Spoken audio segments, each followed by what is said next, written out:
shot, a good shot. But he was the most cruelest man I ever met. He'd make fun of me all the time. He shot fawns. Now, not it's wrong to shoot a fawn if the law says so. But, you know, Abraham killed a calf and fed it to God. So it wasn't the sect or the size.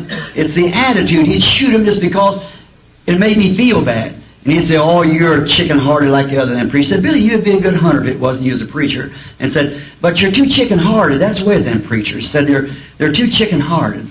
And I said, Bert, you're cruel. He had eyes like a lizard anyhow. And he said, like the women try to paint their eyes, up like that. And he said, he looked over like that and he said, you're just chicken-hearted. So he'd shoot those little fawns and kill one, let it lay, and go right on and get another one, just to make me feel bad. And he said, I'll get you away from that preaching some of these days. And I said, no, Bert. No. So one day I went up there one fall and it was late.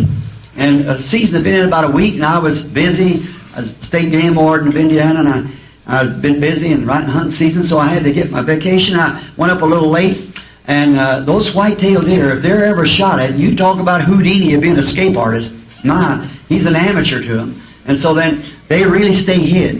And it had been moonlight nights, snow on the ground about 6 inches, good trailing work. So Bert, when he come down to the cabin where I was at, he said, say, Billy, I got a good one this year for you. And I said, what? Reached down his pocket and pulled out. He had a little whistle. He'd blow it, and it sounded just like a little fawn crying for its mother. A little baby deer, crying for its mother.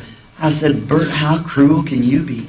I said, you mean you wouldn't do a thing like that? It's, you chicken-hearted preacher. And we went on hunting that day, and we went up over the Jefferson Notch, and